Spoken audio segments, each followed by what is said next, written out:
Hey everyone, welcome to the Professional People Podcast. This is episode 3 with Dan Diederich from TDA Insurance, your host, and my guest was Tony Johnston from Securities Mortgage. Tony and I had a really good conversation about the mortgage process and what people need to know before they buy a home or apply for a mortgage. We talked about the impact of COVID and how it relates to the 2008 crisis, and we talked about Tony's business philosophy, his career path, and our time together in B&I. Thanks for listening, and I hope you enjoy. Hi, everyone. Thanks for listening to the podcast. I'm your host, Dan Diederich, and today I have with me Tony Johnston from Securities Mortgage. Tony and I met in our B&I group, or networking group that we're both in. And Tony, how about you introduce yourself to everybody and kind of walk us through how you got to being at First Securities and what your career path looked like before that. So, like Dan said, my name is Tony Johnston. I work with First Securities Mortgage. We are a correspondent / broker in Bingham Farms, Michigan. My career took a interesting path. Actually, I was in sales, going to school full-time at University of Michigan, Dearborn, to be an engineer. I was almost done with school, and I had an offer with Toyota to go work with them as an engineer. And I always use this phrase, I was young and dumb when they offered me the job, and I turned it down because I had a easy life and wasn't ready to take on responsibility. So I turned down the job and thought, I could always get back into the field if I chose to do so. And that was the end of the engineering thing. And I continued my sales career as a manager for a local sporting goods store. About 2 years later, I got involved in car sales for a very short period of time, about 6 months. I had someone approach me that I had worked with in the past. They were working for a mortgage company in Livonia, Michigan. They had said they were making a ton of money, and of course, piqued my interest. And I was like, oh, a lot of money. I'm all about that. So I had left the car sales job at lunch. Went over to the company was Conseco Finance at the time and had an interview at lunchtime that lasted about 3 hours, which obviously was well over my lunchtime. About halfway through the conversation, they offered me the job. I accepted, went back to the car dealership, finished my day. Actually, when I got back to the dealership, they had said, why were you gone so long? And of course, I didn't tell them where I was, but it said, yeah, I was off. I had a long lunch. About 7:30 that evening, it was, I can't remember if it was a Monday or a Thursday. But I said, yeah, I've had enough of this whole car thing, and left there. And that started my mortgage career. And since then, I've worked for banks, larger mortgage companies, brokers, correspondent lenders, and today here I'm at First Securities. Wow, that's a interesting career path, and awesome, kind of see how you navigated using your different skills and kind of went off the path of what you were majoring in. If you had like one takeaway that, has been solid, a core to you in all those different sales jobs, what would it be? Persistence. You just got to be persistent in what you do, work hard. Yeah, absolutely. And can you tell us a little bit more about First Securities, what exactly you guys are doing in mortgages over there? So as I had mentioned, we are a correspondent / broker. What that means is we lend money as a lender, and we also broker loans, which means we close loans in other lenders or wholesale companies. So it gives us the ability to not only close loans fast, when we need to do so, but give a huge variety of products. The bonus to that is, let's take, for example, a bank. When you go into a bank, essentially, I always compare cookies. This is a very basic example. When you go into a bank, they offer you a chocolate chip cookie, is the way I explain it. When you go deal with a broker, correspondent lender such as us, you have a bakery. So you can go in and get a chocolate chip cookie. You can go get a peanut butter cookie or a muffin or a bagel. So variety, a variety of products, much more than you can get when you go into a bank. Not that banks don't have great products. We just have, more offerings. We can meet a much greater, I guess, a vast majority of people, not only from that have great credit, but for people that aren't perfect. So it's quite an advantage working in that kind of atmosphere. Yeah, totally relatable. On my side, I'm an independent insurance agent, kind of like the same deal.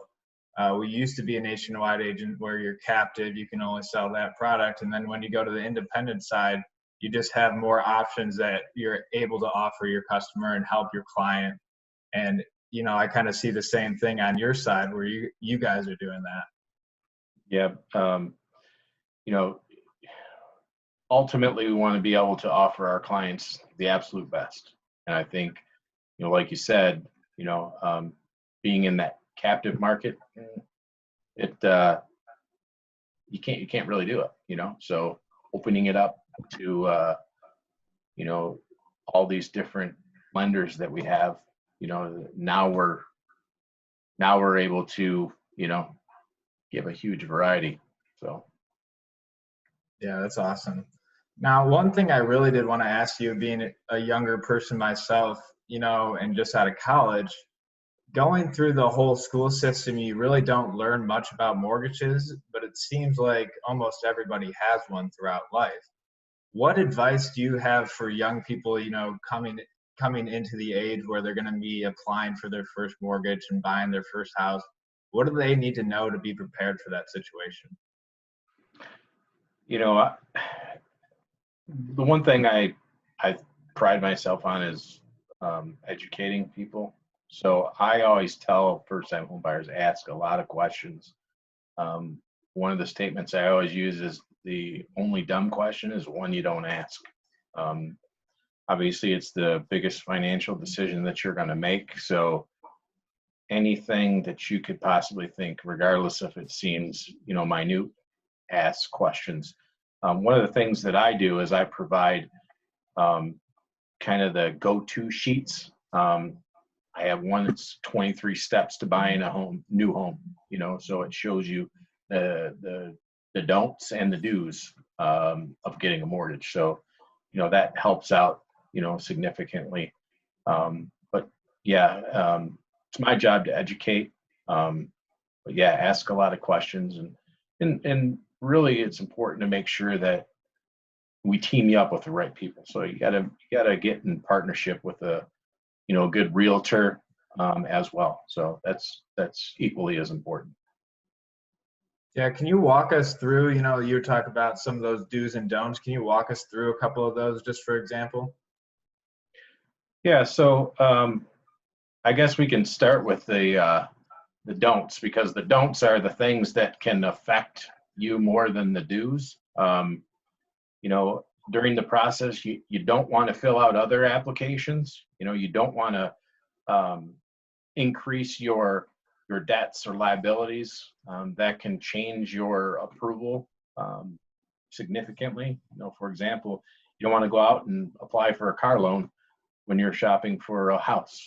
That can change a $200,000 approval to a $150,000 approval. That's a big deal. So, you don't want to apply for new things. So that's one of the big don'ts.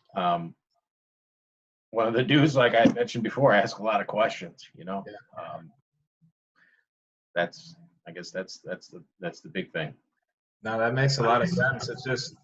It's just interesting from someone who doesn't have a lot of experience hearing those kind of things, like don't apply for another loan, because as a young person, you're starting to get going in life, you're thinking about those, I'm going to buy a new car, buy a new house, and if someone doesn't tell you not to do that at the right time, then you would have never known. So thanks for sharing that. Yeah, and a first-time homeowner, the first thing they think about is, I'm going to get a home. I need furniture, I need appliances, I need all these things. Those are things that you really need to wait till you get your house. Don't go out and buy those things while you're in the process, because the next thing you know, you got your couch, you got your stove, you got new cabinets, but guess what? You got to the closing table and now you don't have your house. So yeah, you gotta watch what you're doing there. And it's our job, like I said before, to coach you through and set you up on the right process there. Yeah. And I had another question too, like for when you're applying to get approved for a certain amount for a loan, what are the things that really go into that number that you get approved for? So obviously, we're looking at your job. So we're looking at your income, that's number one. And then we're looking at your liabilities. So what you're paying out on a monthly basis. And then we're looking at the type of loan. So depending upon the particular loan that you go with, that will dictate the maximum debt to income ratio that you can have.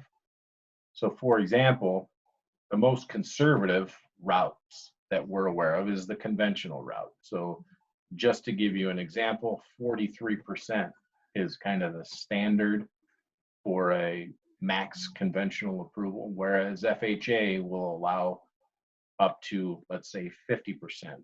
And these numbers aren't set in stone, but you can see the differences of which one may allow a higher approval versus another. So it's all dependent upon program, income, liabilities. That makes sense. It's kind of crazy how this stuff isn't taught in the schools, man. Yeah, it is surprising. We get obviously a lot of questions, when people are buying a new home, just, out in the dark. But again, I can't emphasize it enough. If you are unsure, just gotta ask, because last thing you want to get to the table, and then you're asking questions, because then that's when it's too late. Mm-hmm. And I know that you guys have some discounts going on for veterans right now. That's awesome. Can you tell us a little bit more about that? Yep. So I've partnered with one of our lenders for some of our frontline workers. That obviously includes, our military, not only military, but our medical professionals, our safety people, police officers.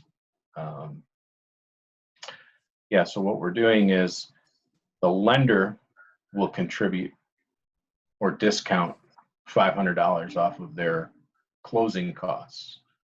And what I'm doing is matching that $500, which is a total of $1,000 off of their regular costs. So it's a pretty big incentive. That's so awesome, and just supporting the people who need it most at this time is so cool. And we're trying to do some stuff too, giving back to some local restaurants with the campaign we got going on. And it's really nice to see the innovation and see the people trying to come together and help out people in need. Absolutely, yeah. Of course, we want to take care of those people on the front lines, but we take care of everyone. We're looking out. Everybody is in this together. This is obviously it's a big struggle for those who are up front, and battling, in the hospitals and so forth, and the police force. But we're all in this, so we do our part regardless if it's, a frontline worker or if it's, just your regular Joe, because they're struggling too, so we do our part to try to help those as well. So we're very conscious on, fees and rates, and we're doing our part to make sure that their deal is good as well. So we're looking out for everyone. Yeah, that's really good to hear that you guys are doing your part on your end. What have you seen overall in the market from the impact of COVID-19? Lucky for me, I guess thank God for that, is my business has actually been very well. Obviously, people are losing jobs, or at least we're seeing maybe one of two family members losing jobs. So, business as a whole, sure, it's going to be down. But as a whole, I think the market is my market. The real estate market, the mortgage industry is holding pretty well. We haven't seen any significant drop in real estate.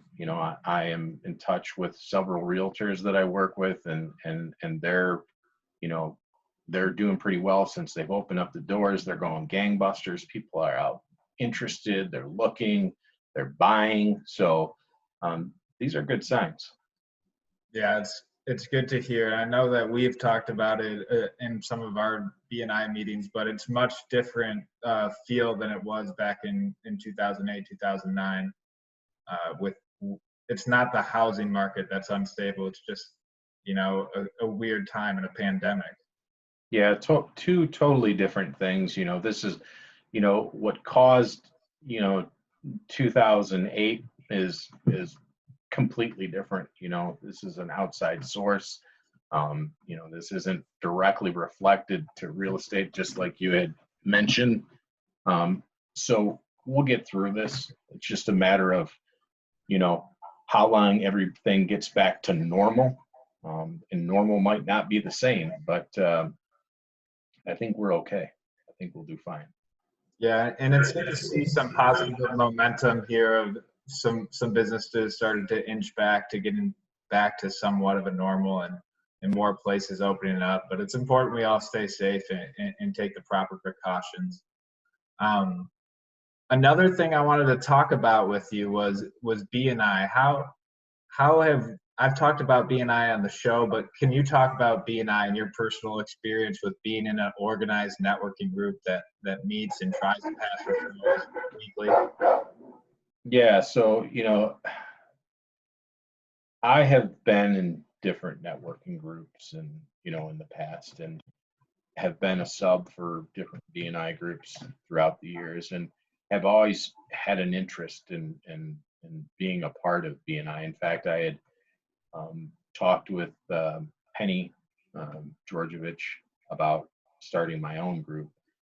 And since I have become part of this group, it's really opened my eyes of just how powerful BNI can be. It's not for everyone.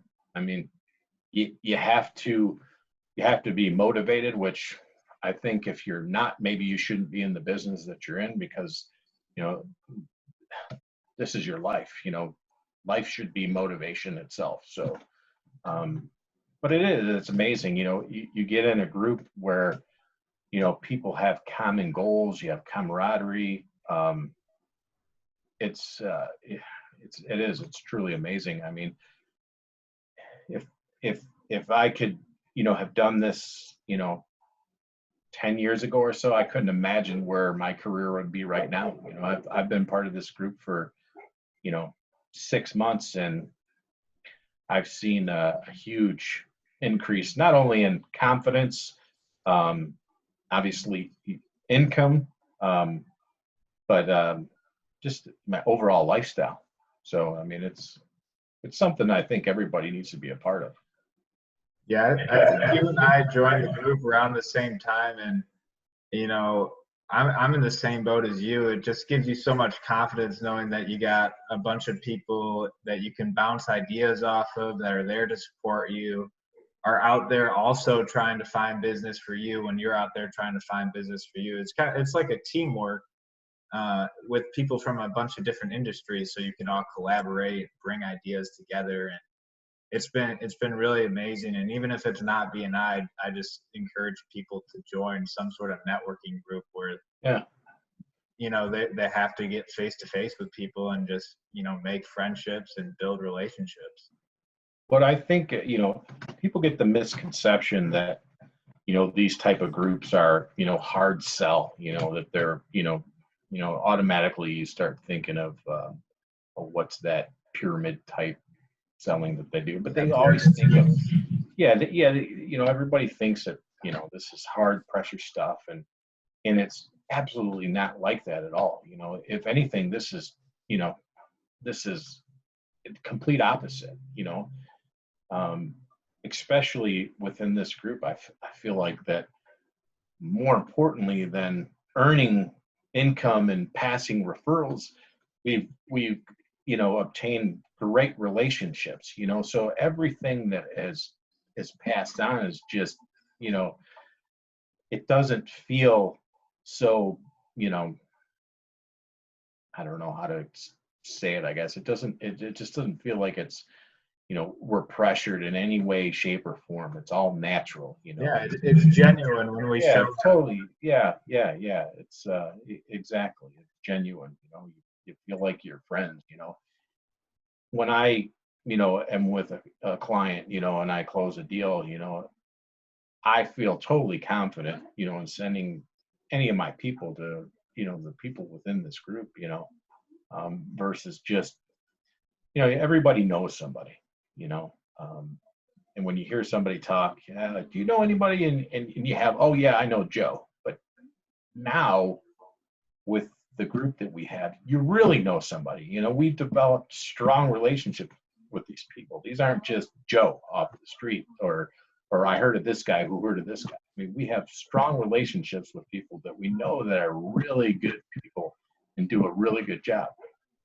That's powerful. That when you're sending people to these people, that they're going to get taken care of, top notch.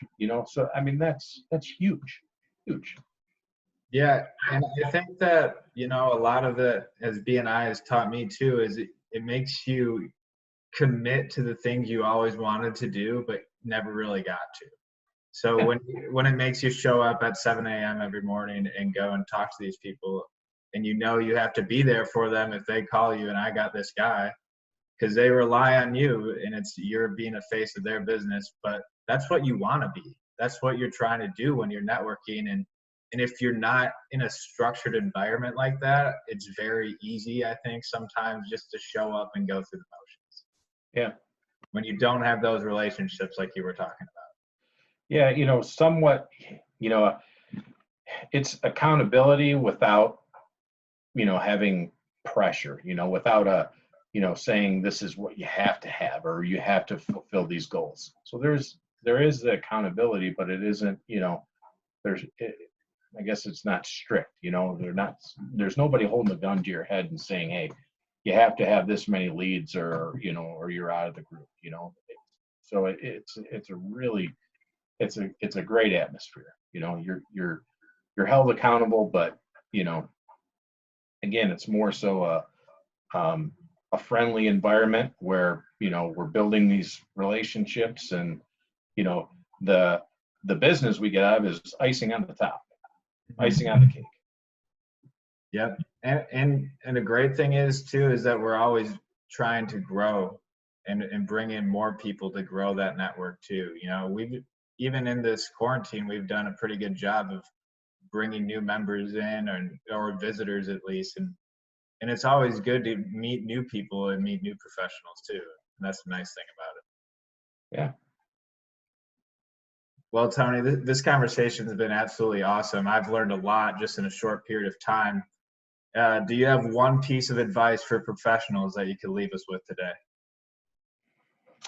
You hear this saying, Rome wasn't built in one day. That goes with anything in life, Mm-hmm.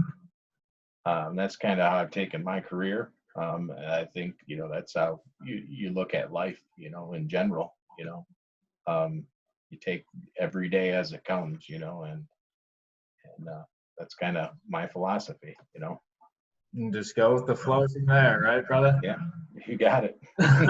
Well, thanks so much, Tony. Really appreciate you having on. And if people want to contact you and get in touch and have some questions to ask, where can they do that?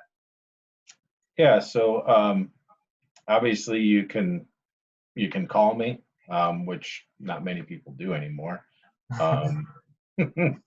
Yeah, my cell phone is always the best number to reach me at. I'm available 7 days a week. That number is 313-910-4002. Text is usually better for just about everyone. You can certainly text me, that's usually the quickest way to get a response. So that's fine. You can also email me. My email is ajohnston@firstsecurities.net, and it's AJOHNSTON at the number 1 ST securities.net. I do also have a link where you can apply online.